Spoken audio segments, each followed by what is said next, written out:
കർദിനാൾ Mar George ആലഞ്ചേരിയുടെ പിൻഗാമിയായി Syro Malabar സഭയുടെ പുതിയ മേജർ ആർച്ച് ബിഷപ്പായി ബിഷപ്പ് മാർ റാഫേൽ തട്ടിലിനെ തെരഞ്ഞെടുത്തിരിക്കുകയാണ്. സഭയ്ക്ക് പുതിയ ഇടയനെ കിട്ടിയിരിക്കുകയാണ്. ഇതുമായി ബന്ധപ്പെട്ട് സംസാരിക്കാൻ നമുക്കൊപ്പം ഫാദർ പോൾ തേലക്കാട്ട് ചേരുന്നുണ്ട്. ഫാദർ, വലിയ പ്രശ്നങ്ങളിലൂടെയൊക്കെ സഭ കടന്നുപോയൊരു കാലമായിരുന്നു. ഇപ്പോൾ പുതിയ ഇടയൻ എത്തുന്നു, അതും ഏകകണ്ഠമായ ഒരു തീരുമാനമാണ്. വത്തിക്കാനിൽ നിന്ന് അനുമതി ലഭിക്കുന്നു.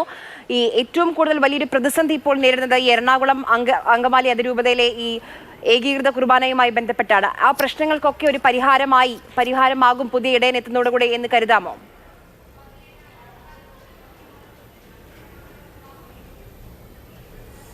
തീർച്ചയായിട്ടും അങ്ങനെ ഒരു പ്രതീക്ഷ എനിക്കുണ്ട്. സംഘടനത്തിൻ്റെ വഴിയിലൂടെ അല്ല സഭ മുന്നോട്ട് പോകേണ്ടത്. സംഘടനകളും സംഘർഷങ്ങളും സഭയിലൊക്കെ ഉണ്ടാകാം, അഭിപ്രായ വ്യത്യാസം ഉണ്ടാകാം. അത് സമന്വയിപ്പിക്കാനും അതിനെ സംശ്ലേഷിപ്പിക്കാനുള്ള കഴിവ് പിതാക്കന്മാർക്ക്, സിനഡിന്, അഭിവന്യ മെത്രാന്മാർക്ക് ഉണ്ടാകാതെ പോയതിൻ്റെ ദുരന്തമാണ് ഇവിടെ ഉണ്ടായിട്ടുള്ളത് എന്ന് പറയാതിരിക്കാനാവില്ല. ഒരു കഷ്ടകാലത്തിൻ്റെ നല്ല കാലമല്ല പറയാൻ പാടില്ലാത്ത ഒരു കഷ്ടകാലത്തിൻ്റെ അവസാനമാണ് ഉണ്ടാകുന്നത്. ഒരു നല്ല കാലം ഇന്ന് പിറക്കാനിരിക്കുന്നു എന്ന പ്രതീക്ഷയോടെ തട്ടിൽ പിതാവ് ഇത് നന്നായിട്ട് ചെയ്യും എന്ന പ്രതീക്ഷ എല്ലാവർക്കും ഉണ്ട്. ആ പ്രശ്നങ്ങൾ പരിഹരിക്കാനും ഒരു സ്നേഹത്തിൻ്റേതായ, സൗഹാർദ്ദത്തിൻ്റേതായ അന്തരീക്ഷത്തിൽ മുന്നോട്ട് പോകാനും കഴിയുന്ന ഒരു അന്തരീക്ഷം സൃഷ്ടിക്കുമെന്നുള്ള പ്രതീക്ഷയോടെയാണ് ഞാനിത് പറയുന്നത്. വത്തിക്കാനിൽ നിന്ന് പ്രതിനിധി വരെ ഏതൊക്കെ തരത്തിലുള്ള പ്രയാസങ്ങൾ ഇവിടെ എത്തിയപ്പോൾ നേരിട്ടു എന്ന് നമ്മൾ കണ്ടതാണ്. ഒരുപക്ഷേ സഭ കടന്നുപോയ ഏറ്റവും പ്രയാസമേറിയ കാലഘട്ടമാണ്. അതിനെ അതിജീവിച്ചു മുന്നോട്ട് പോകാനുള്ള കരുത്തുകൂടി ഇന്ന് ലഭിച്ചു എന്ന് പറയാമോ?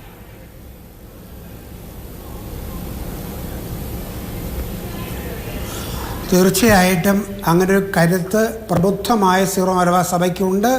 ഇവിടുത്തെ അൽമായരും ജനങ്ങളും അതുപോലെ തന്നെ വൈദികരും സന്യസ്തരുമുള്ള പക്വതയാർന്ന മനുഷ്യ സമൂഹമാണ്. അവർ കാര്യങ്ങൾ ചർച്ച ചെയ്ത് പരിഗണിക്കാനും പ്രയാസങ്ങളെ അതിജീവിക്കാനുള്ള കഴിവ് അവർക്കുണ്ട്. ആ കഴിവുകൾ വേണ്ട വിധത്തിൽ ഉപയോഗിക്കുന്നില്ല എന്നുള്ള ഒരു ഗതികേടിൻ്റെ അവസ്ഥയാണ് ഉണ്ടായത്. സംഭാഷണത്തിലൂടെയും സഹകരണത്തിലൂടെയും ഏത് പ്രശ്നത്തെയും മറികടക്കാൻ കഴിയേണ്ടതാണ് എന്നതാണ് എനിക്ക് പറയാനുള്ളത്. അത്ര വലിയ കാര്യമായുള്ള പ്രശ്നമല്ലായിരുന്നു ഉണ്ടായത്. നിസ്സാരമായ ഒരു യൂണിഫോമിറ്റി അടിച്ചേൽപ്പിക്കാനുണ്ടായ പ്രശ്നമാണുള്ളത്. അത് അടിച്ചേൽപ്പിച്ചല്ല സമൂഹത്തിൻ്റെ സഭയിലും കാര്യങ്ങൾ നടത്തേണ്ടത്. അടിച്ചേൽപ്പിക്കുന്ന മനോഭാവങ്ങൾ സഭയ്ക്ക് നല്ലതല്ല എന്ന് ചരിത്രത്തിലൂടെ പഠിക്കാൻ എല്ലാവരും തയ്യാറാകേണ്ടതാണ്.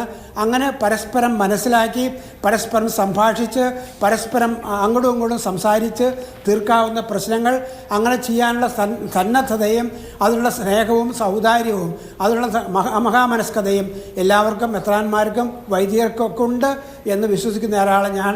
അതുകൊണ്ട് നല്ല കാലം പിറക്കട്ടെ എന്ന് ആശംസിക്കുന്നു, പ്രാർത്ഥിക്കുന്നു. തീർച്ചയായും ഇപ്പോൾ പുതിയ മേജർ ആർച്ച് ബിഷപ്പിനെ കുറിച്ച് പറയുമ്പോൾ ഈ സീറോ മലബാർ സഭയുടെ അധികാര പരിധിക്ക് പുറത്തുള്ള 100ഓളം കേന്ദ്രങ്ങളിൽ എത്രയോ വർഷങ്ങളായി എത്രയോ പ്രവാസികളുടെ ചുമതലയുള്ള അപ്പോസ്തലിക് വിസിറ്ററായി സേവനം ചെയ്യുന്നുണ്ട്. അതൊക്കെ എത്രത്തോളം സഹായകമാകും കേരളത്തിൽ?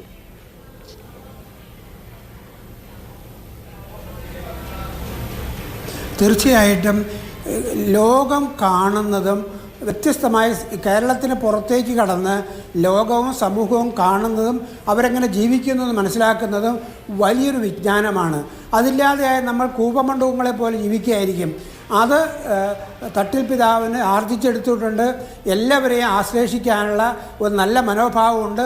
ആ മനോഭാവത്തിൻ്റെ കൂടി വ്യക്തമായ തെളിവാണ് അദ്ദേഹം ആമുഖത്ത് നടത്തിയ പ്രസംഗം. അതിനകത്ത് അദ്ദേഹം പറയുന്നത് ഇവിടുത്തെ സഭയിലുള്ള മെത്രാന്മാർ കാര്യസ്ഥന്മാരാണെങ്കിലും കാര്യം ചെയ്യുന്നവർ, പണിയെടുക്കുന്നവരും താഴെയാണ്. അവരെ മനസ്സിലാക്കാനും അവർ ഉൾക്കൊള്ളാനും തയ്യാറായ ഒരു മനസ്സ് അദ്ദേഹത്തിനുണ്ട് എന്നാണ് ഞാൻ പ്രതീക്ഷിക്കുന്നത്. ആ മനസ്സിൻ്റെ കുറവ് ഉണ്ടായിരുന്നു. അത് അതിക്രമിച്ച് അതുണ്ടാക്കിയെടുക്കാൻ അദ്ദേഹത്തിന് സാധിക്കുമെന്നാണ് ഞാൻ പ്രതീക്ഷിക്കുന്നത്. അങ്ങനെയുള്ള പ്രതീക്ഷ ജനത്തിനുണ്ട്, വൈദികർക്കുണ്ട്, സഭയ്ക്കുണ്ട്. അതല്ല സംഘടനത്തിൻ്റെ വഴിയിലൂടെ അല്ല മുന്നോട്ട് പോകേണ്ടതെന്ന തിരിച്ചറിവ് ഉണ്ടാകും എന്ന് തന്നെയാണ് എൻ്റെ പ്രതീക്ഷ. ഈ സ്ഥാനം ഒഴിഞ്ഞ ആലഞ്ചേരി പിതാവ് പറഞ്ഞ വാക്കുകൾ ഏറ്റവും അനുയോജ്യനായ ആള് തന്നെയാണ് സഭയ്ക്ക് ഇടയനായി കിട്ടിയതെന്നാണ്. താങ്കൾക്ക് വ്യക്തിപരമായി ഒരുപക്ഷെ അടുപ്പമുണ്ടാവുമായിരിക്കും. ആ ഓർമ്മകൾ അല്ലെങ്കിൽ ആ അനുഭവങ്ങൾ കൂടി ഒന്ന് ഈ ഘട്ടത്തിൽ പങ്കുവയ്ക്കാൻ കഴിയുമോ?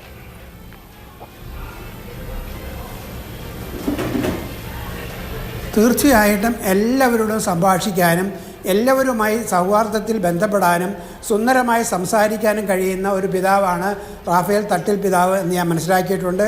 ആ അദ്ദേഹത്തിൻ്റെ ആസ്തി, ആ കഴിവ് സഭയ്ക്ക് മുഴുവനായി വിനിയോഗിക്കാനും സഭ എല്ലാവരെയും കേൾക്കാനും എല്ലാവരുടെയും പരിഭവങ്ങളും പ്രയാസങ്ങളും പ്രാർത്ഥനകളും ശ്രവിക്കാനും അത് കേട്ട് മനസ്സിലാക്കി കാര്യങ്ങൾ നിവർത്തിക്കാനും കഴിയുമ്പോഴാണ് ഒരാൾ ഇടയനാകുന്നത്, പിതാവാകുന്നത്. അങ്ങനെ ആകാൻ അങ്ങേയത്തിന് സാധിക്കും എന്ന വലിയ പ്രതീക്ഷയാണ് ഈ തെരഞ്ഞെടുപ്പിൽ നടന്നിരിക്കുന്നത്. ഈ തെരഞ്ഞെടുപ്പ് അതാണ് പ്രകടമാക്കുന്നത്. ഈ സഭയെ ഭരിക്കാൻ നല്ല പിതാക്കന്മാരുണ്ടായിരുന്ന ഒരു ചരിത്രവും പാരമ്പര്യവും ഇതുണ്ട്. ആ പാരമ്പര്യത്തിൽ നിന്ന് തെന്നി മാറിയതാണ് എന്നുണ്ടായ ദുരന്തങ്ങൾ അതിന് കാരണവും. ആ പാരമ്പര്യത്തിലേക്കും ആ സൗഹാർദ്ദത്തിൻ്റെയും എല്ലാവരെയും കേൾക്കാനും എല്ലാവരെയും മനസ്സിലാക്കാനുള്ള നല്ല മനസ്സിലേക്കും തിരിച്ചു പോകുന്ന പാരമ്പര്യം നമുക്കുണ്ട്. ആ പാരമ്പര്യത്തിലേക്ക് മടങ്ങാൻ കഴിയട്ടെ എന്നാണ് എൻ്റെ പ്രതീക്ഷ. തീർച്ചയായും വളരെയധികം നന്ദി ശ്രീ ഫാദർ പോൾ തേലിക്കാട്ട് സംസാരിച്ചതിന്.